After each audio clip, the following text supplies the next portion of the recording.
Hello, English learners. Welcome back to another great lesson here at English Pod. My name is Marco. And my name is Catherine. So, Marco, today we've got a little bit of an unusual lesson because we're talking about hypothetical situations. Right, we're talking about a unreal situation or something that may happen or may not happen.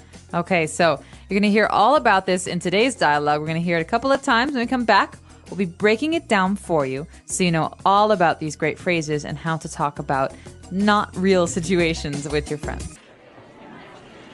Okay, next question. If Eric asked you out on a date, what would you say? Duh, I would say yes. Eric is the most popular kid in school. Okay, my turn. What would you do if you won the lottery? Let's see. If I won the lottery, I would buy 2 tickets for a trip around the world. If you buy me a ticket, I'll go with you for sure. My dad would freak out if I even mention a trip like that. All right, this is a good one. What would your mom say if you told her that you're going to get married? If I told her that, she would faint and have me committed.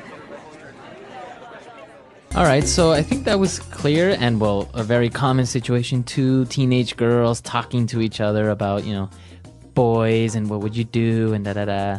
Guys do this too, so don't just put this on the girls, okay? I don't think we do it like this, though. No, but it's actually a very popular game in the car to play, the what if game. The what if game, Yeah. Exactly. And that's exactly the topic that we want to talk about today is the structure what if, which is actually called a conditional. All right, so conditional because the result, the thing that happens, depends on something else. Exactly. So let's actually take a look at the words in today's language takeaway before we talk about all this grammar stuff. Language takeaway. Okay, so we'll start out with some basic words. They were talking about guys, and she said if Eric asked you out. Right? So to ask somebody out. Okay, so this might be a little bit strange because you think, okay, to ask is to ask a question. But to ask out, it's a fixed phrase. It's something you say. These 2 words go together, right?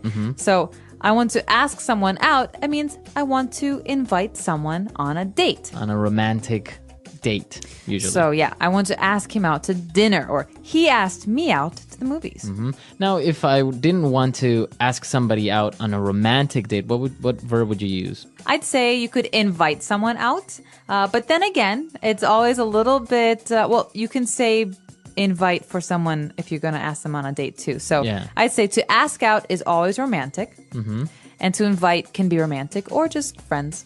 Okay, so to ask somebody out. Now, they were talking about other situations. Maybe they would go on a trip or something. And she said, my dad would freak out. This is a great phrase. This is something that I used a lot when I was a teenager. The word freak out? Freak out. So the verb to freak out means to be really angry or upset, or, it could be a good thing or a bad thing. But usually when we're talking about our parents, it's a bad thing. It's a bad thing. So they get angry. They start yelling at you. Yeah, so Freak out. Freak out means like overreact. All right.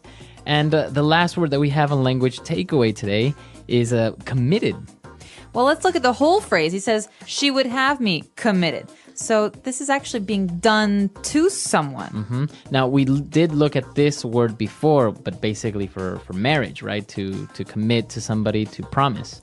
Yeah, but to have someone committed means that you're going to send them away to maybe a mental institution. Exactly. So this means they have psychological problems and someone else sends them to the hospital because they can't send themselves. Exactly. So it's always used to have someone committed, right? Right, because it's being done to them. They don't want it to happen. It's involuntary. Okay. So she had him committed.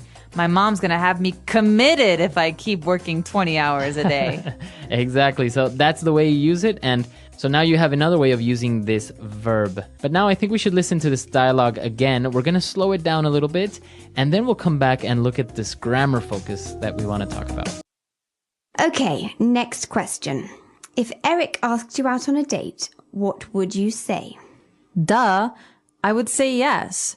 Eric is the most popular kid in school. Okay, my turn.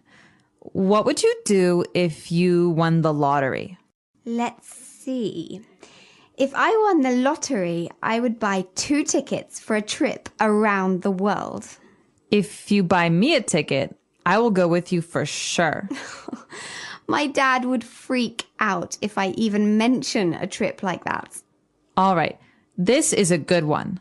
What would your mom say if you told her you were going to get married? If I told her that, she would faint and have me committed. All right, so we understood all the vocab now. Now let's take a look at these unreal situations and what we were saying, the what if game. Right. So I think it's important to push these into 2 different categories, right? We have one kind where it's very unrealistic. It's probably not going to happen, that kind of situation. And the other one is a situation that could very well happen, something that's probably very common. Okay. So the first one we're going to talk about is very unrealistic situations, things that probably won't happen. Okay, so let's take a look at an example that we found in the dialogue. The most common one, and I think everybody gets asked this question, is if you won the lottery, what would you do? Okay, if you won the lottery. So this is a situation that's very uncommon, right? Not many people win the lottery. So we have to say, if you won the lottery. So we use this verb in the past tense. If you won the lottery, if this happened, what would you do? Right. All So, right. Catherine, if you won the lottery, what would you do? If I won the lottery, I would buy a boat and sail around the world with my friends. All right. So another example, again, using the same structure, right? The verb in the simple past tense, we would say, if you were stuck on an island with one other person, who would that be? All right. So if you were stuck on a desert island with one person, who would that person be? So Marco, I'm going to ask you, who would it be? I think it would be an engineer or a scientist that could probably get me off the island. What about your girlfriend? No, well, you know, that's the point. If I can get to her quicker. Oh, okay. I would say maybe kind of romantic, but kind of not. So that's the first situation. We've got these situations like being stuck on an island, winning the lottery. These are very unlikely. But what about the other kind? But before we move on to that, you notice that we used the verb was. We didn't say if I was on an island. I said if I were, right? Or if you were. So this is the way that you use it in these conditionals. If I were you, or if you were president of the United States. Yeah, this is a rule. So this is a grammar rule. We're not going to describe why it happens because it's very, very complicated and you can look it up on our site, but we're going to describe how to use it. That's the most important. So we can say, for example, Marco, if I were you, I would dye my hair red. Why? I don't know. I think it would look cool. I don't think so. So if I were you, I would. Or if you were me, what would you do? Exactly. So we always use it like this, right? If you're going to use this conditional, always use were for the subject, never was. Right. So you can tell this very, very big grammar issue. A lot of English speakers make this mistake. Yes, very many. So, but now you know that you shouldn't make this mistake and you can speak properly. All right. So now that we've seen these semi-unreal situations, let's move on to something that's a little bit more probable that it may happen. Right, so we've got these situations that are common or likely. For example, in this lesson we hear, I will go with you for sure. So this is, if you buy me a ticket to travel, of course I will go with you. So if you buy, this is in the present tense. If you buy, then I will. Right. Right. So now you notice the difference. The verb is in the present, and then we use, instead of would, we use will. So again, I can say, if it rains tomorrow, I will stay home and watch TV all day. Okay, so think about this. Before we talked about going to desert islands. Now we're talking about rain and the weather. They're very, very different. The rain is very common. So we can say, if it rains tomorrow, I will need an umbrella. What about this? If we have lunch tomorrow, what will we eat? So we have lunch pretty much every day, right? Yeah, pretty much. So again, it's a situation that is very probable. So if we have lunch tomorrow, we will probably eat, I don't know, pasta. I think I'm feeling like pasta tomorrow. Pasta? Yeah. Some noodles? Yeah. All right, so Marco, let's take another listen to some of these phrases and try and figure out, while you're listening, which kind of conditional it is, first or the second. Example 1. If it's sunny today, we will go to the park. Example 2. I would get a divorce if I were you. Example 3. Mary will be very sad if Joe leaves. Example 4. We wouldn't be so late if Nick drove faster.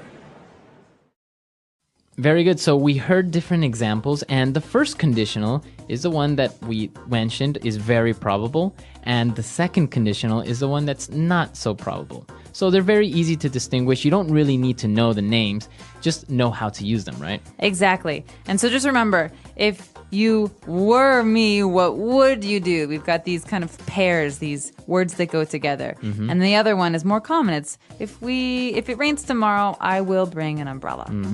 Perfect. So why don't we listen to this dialogue for the last time, just to kind of reinforce everything, and then we'll come back and talk a little bit more. Okay, next question. If Eric asked you out on a date, what would you say? Duh. I would say yes. Eric is the most popular kid in school. Okay, my turn. What would you do if you won the lottery? Let's see. If I won the lottery, I would buy 2 tickets for a trip around the world. If you buy me a ticket, I'll go with you for sure. My dad would freak out if I even mention a trip like that. All right, this is a good one. What would your mom say if you told her that you're going to get married? If I told her that, she would faint and have me committed. So, Marco, if we talk any more about grammar, someone's going to have me committed. It is a little bit difficult to talk about grammar, especially on a podcast, because it's such a difficult topic and it's also kind of heavy, right? It is, but I'll tell you this. These are very, very common phrases. People use these all the time. We talk in hypotheticals very often. Yeah. So if you're asking for advice, for example, or if you're just playing a game in the car, you're going to encounter these, and it's very important to be able to know how to use them. So, and this is what we want to see now. Please come to our website at englishpod.com, and you have a million questions. You have a million hypotheticals that you can leave on our website. So let us know. Ask us the craziest, funniest, weirdest questions that you can, right? Exactly. And if you have questions about the stuff that we've been talking about, you're not really clear on some things, just ask us, because we're happy to answer your questions and give more examples on the website. All right. So we'll see you guys there. And until next time. Bye, everyone.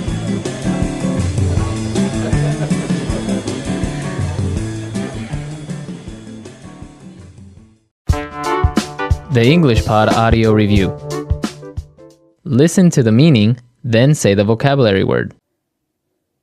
To be in the place of someone. Be in your shoes. To lose one's nerve, become suddenly anxious. Freak out. An instance of spending the night as a guest at another's home. Sleepover. To request a date. Ask someone out. Suppositional, uncertain. Hypothetical. Put in a mental hospital. Commit. Rumor or talk of a personal, sensational, or intimate nature. Gossip. To join in marriage. Get married. To have dreamlike musings or fantasies while awake. Daydream. A romantic meeting. Date. Let's try that faster. Suppositional, uncertain. Hypothetical. To join in marriage. Get married. Rumor or talk of a personal, sensational, or intimate nature. Gossip.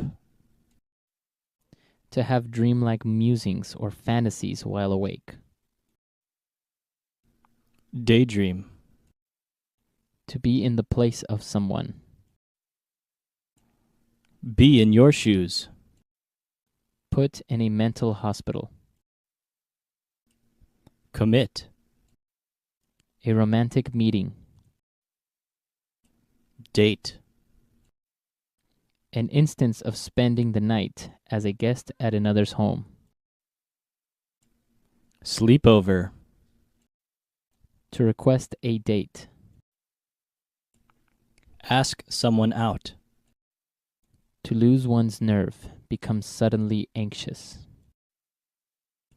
Freak out.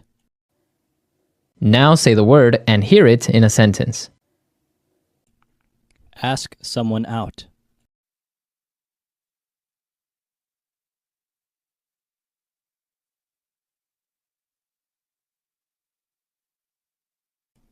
When asking someone out, choose your moment carefully and practice what you might say in advance so that you don't appear tongue-tied.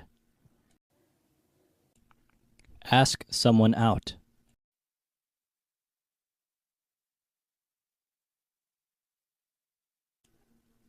I heard you asked your new neighbor out on a date. Ask someone out.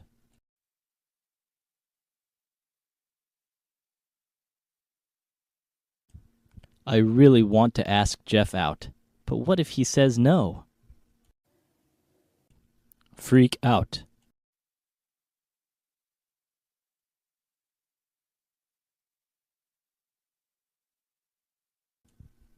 Oh my gosh. I'm going to meet Justin Timberlake. I'm totally freaking out. Freak out.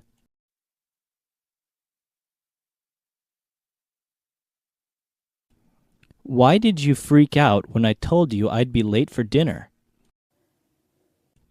Freak out.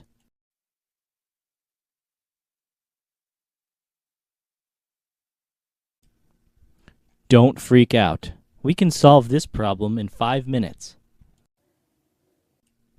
Commit.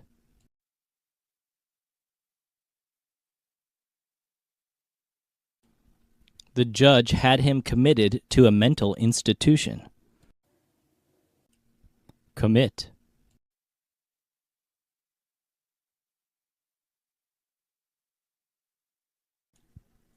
If you get committed to an asylum, can you eventually get out? Commit.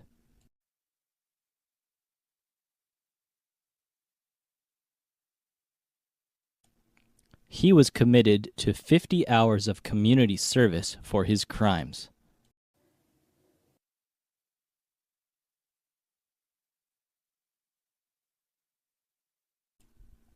If I won $1 million, I would buy you a diamond ring.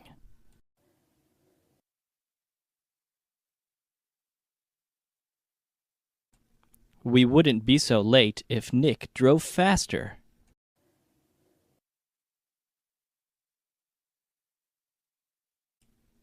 I would get a divorce if I were you.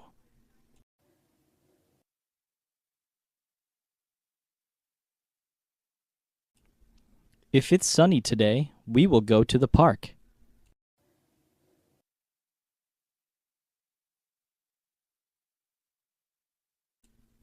If you study hard, you will pass the test.